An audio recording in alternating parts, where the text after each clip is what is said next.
welcome to the deep dive. Today, we're really getting into something fascinating, what it means to be mentally strong.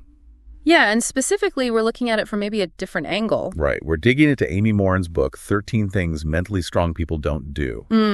And the idea is to sort of pull out the key habits, the things that really build resilience, not just about looking tough. Exactly.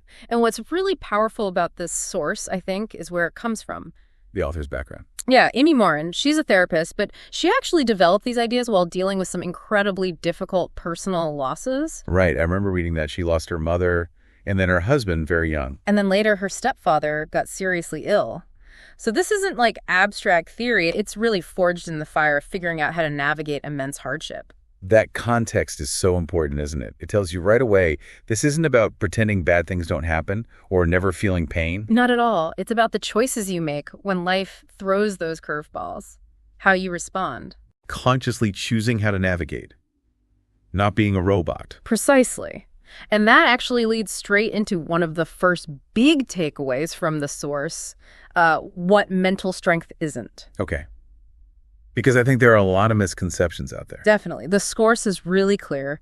It's absolutely not about just acting tough or putting up a front. So what else does it say it's not? Let's clarify that first. Well, it's not about ignoring your emotions. Big one. You need to understand them, work with them, not just stuff them down.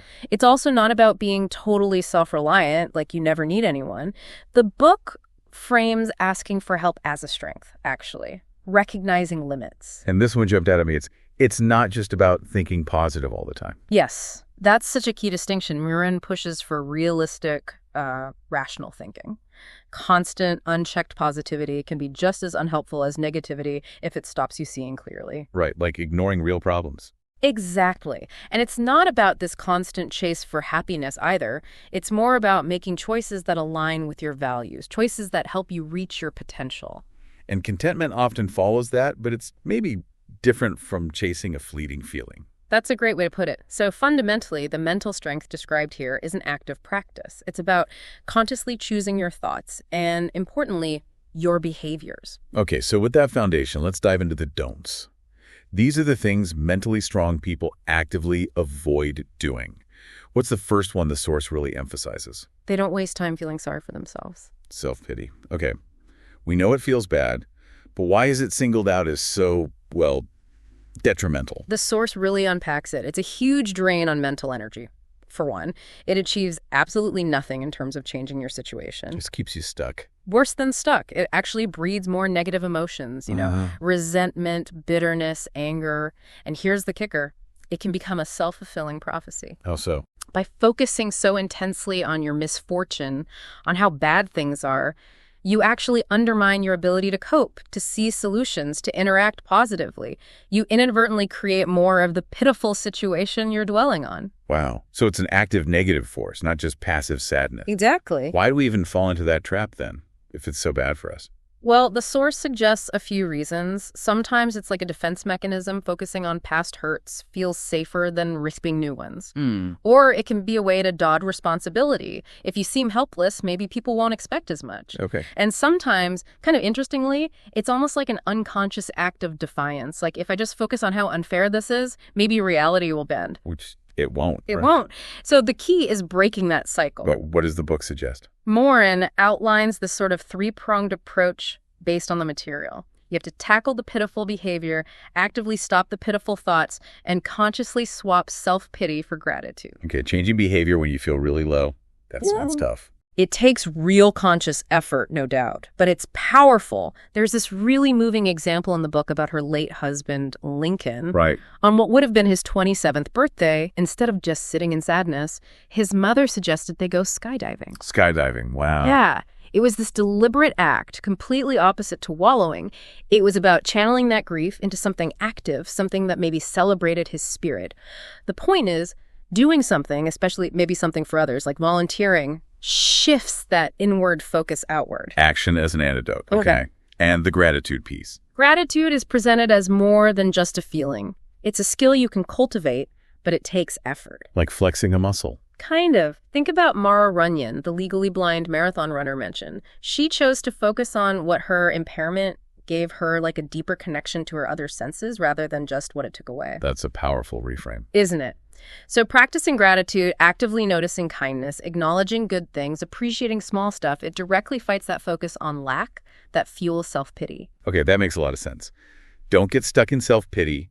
It drains you and achieves nothing. Actively shift behavior and cultivate gratitude. Got it.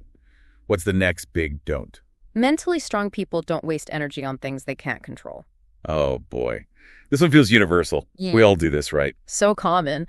And the source really hammers home how much energy it sucks up, trying to force outcomes, trying to make people act how you want, trying to change circumstances that are just out of your hands. It's exhausting. And pointless, ultimately. Utterly pointless. Yeah. The book brings in this psychological idea, locus of control. Right. Internal versus external. Believing you control things versus believing outside forces do. Yeah. But the source argues for a balanced view, not purely internal. Why not? Isn't internal control usually seen as better? Well, an extreme internal locus can lead to blaming yourself for everything or being really harsh on others when things go wrong. A balanced perspective is key. Yeah. Recognize where your actions do make a difference, but also accept that some things, luck, timing, other people's free will, are genuinely outside your control. The strength is in discerning that line. Knowing where to put your energy. Exactly. Like the example of James in the custody battle. Yeah. He was trying to control the judge, his ex. Right. Pouring time, money, emotional energy into things he simply couldn't dictate. He only started feeling better and making progress when he shifted focus. To what he could control. Yes. Like working on his relationship with his daughter directly, trying to be a civil co-parent, even if he didn't agree with everything, focusing his efforts there. That makes sense. And that Heather Von St. James story. Wow. Lung leaving day, yeah.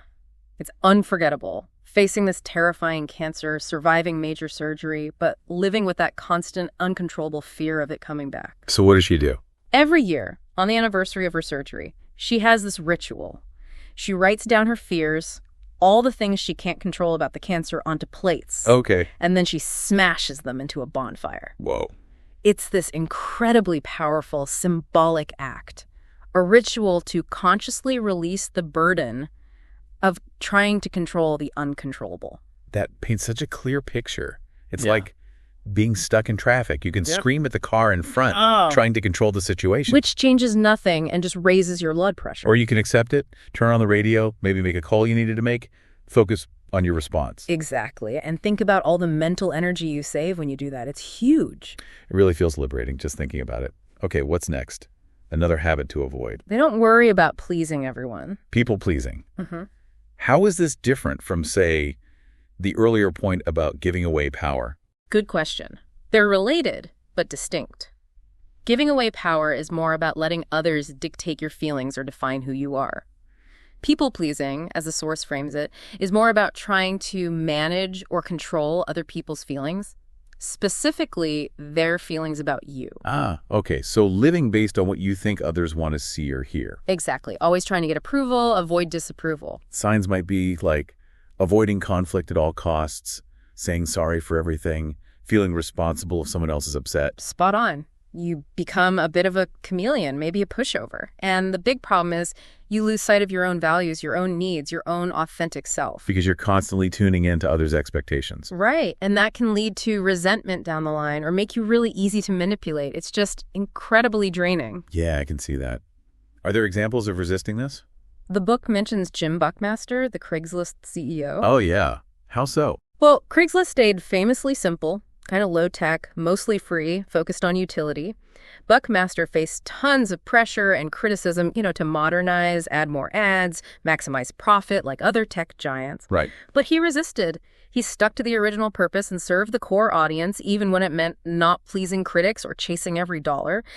That's strength-aligning actions with core values despite external pressure. Holding firm on what actually matters to the mission or to you personally. Exactly. Or think of a tougher, more personal example the source touches on. A mother maybe needing to leave a sick child to go to work because the family desperately needs the income. That's a hard choice. A terribly hard choice, and she probably knows some people might judge her for it. But if her core value is providing for her family's long-term stability, she makes that difficult decision based on her values, not on managing potential criticism. So freeing yourself from managing everyone else's reactions. Yes. And the benefit. You get back so much time and energy for your own goals. Less stress, healthier relationships, ironically. And the source even mentions research suggesting that resisting people-pleasing can actually boost your willpower in other areas, too. That's fascinating. Like conserving a finite resource. Yeah. Okay, another crucial don't. Mentally strong people don't give up after the first failure. Failure. Yeah, that stops a lot of people in their tracks. It really does. It's so easy to fall into a pattern of either repeating the same mistakes or just abandoning ship altogether when something doesn't work out. Why do we do that? Why is failure often seen as, like, the end? The book suggests several reasons. Simple fear of failing again. Maybe learned helplessness from past experiences. Sometimes people let a failure define their whole identity. I failed at this, therefore I am a failure. That fixed mindset idea, I'm just not good at X. Exactly. That's a huge barrier. But the source reframes failure completely. As an opportunity. As potential gold. As essential data. As a teacher, if you're willing to learn from it. The key isn't avoiding failure, it's analyzing why it happened and using that information. To adapt or change course. Precisely. Adapt your approach, improve your skills, maybe even realize you need to pivot to a different goal entirely. The examples are legendary, right?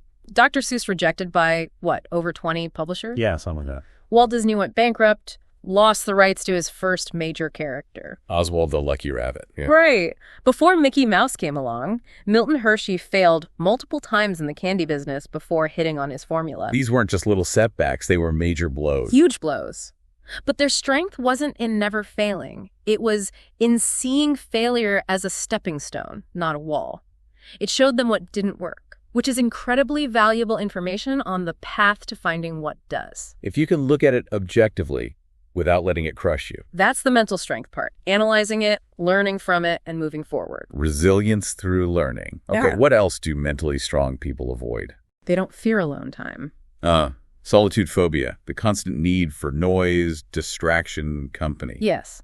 And the book draws a really important line here. Being alone is not the same thing as feeling lonely. Explain that difference. Loneliness is that painful feeling of disconnection, the perception that nobody's there for you, even if you're in a room full of people.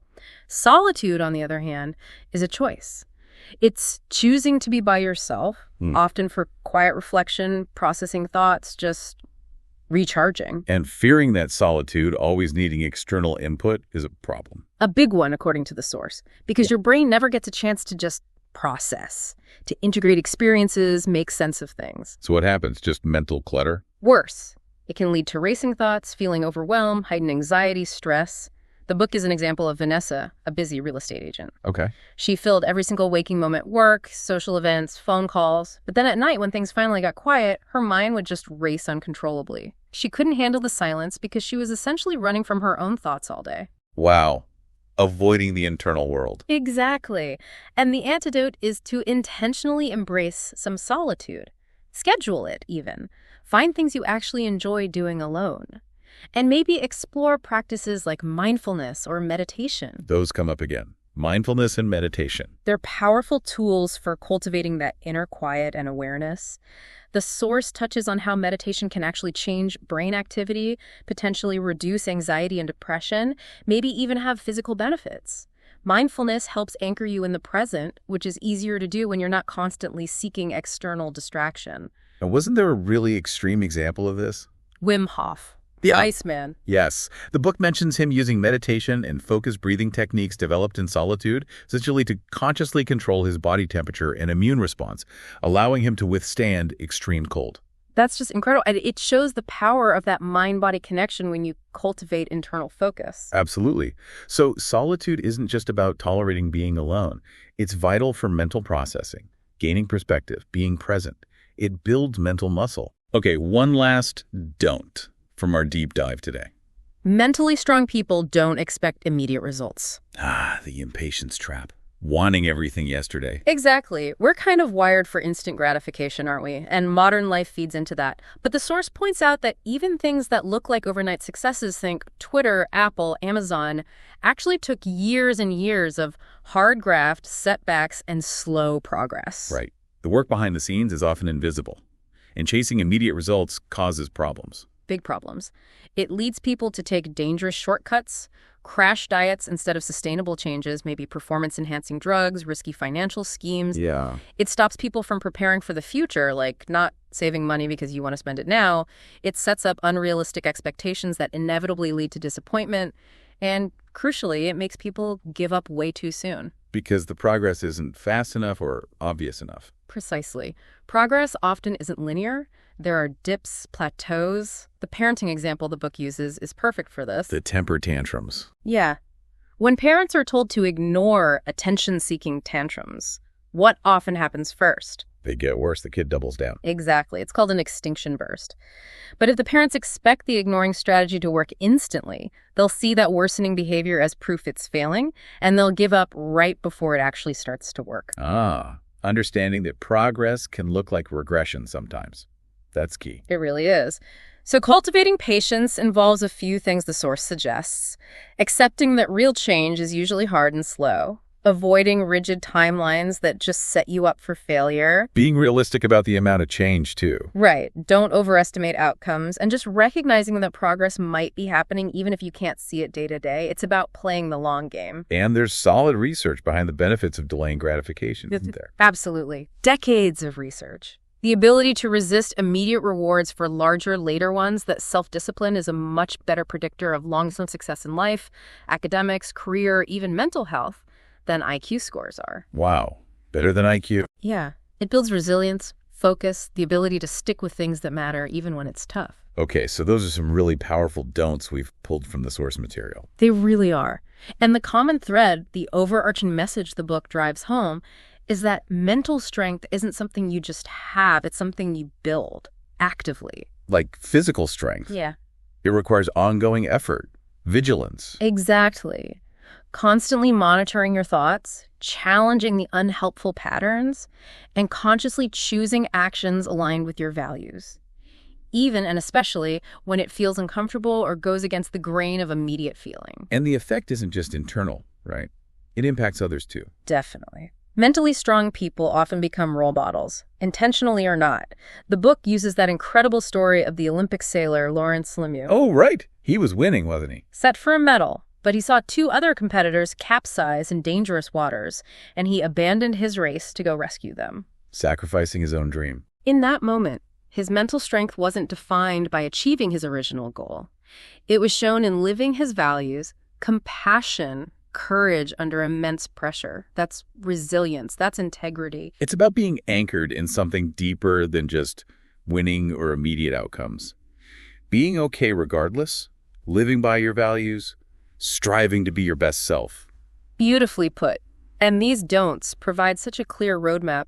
They show you where not to pour your precious mental energy. Freeing you up from self-pity, from trying to control the uncontrollable, from the need for everyone's approval, from being defined by failure, from fearing quiet reflection, from demanding instant fixes. Yeah, freeing up all that energy so you can actually use it constructively, to build a life you value, to handle challenges with more grace and capacity. Makes perfect sense. So maybe a final thought for you, the listener, to mull over, based on everything we've unpacked from this source today. Reflect for a moment. Which one of these don'ts, feeling sorry for yourself, trying to control what you can't, people-pleasing, giving up after setbacks, fearing solitude, or needing instant results, which one feels like it might be draining your energy the most right now? And maybe, just maybe, which one would be the most powerful place to start making a conscious change?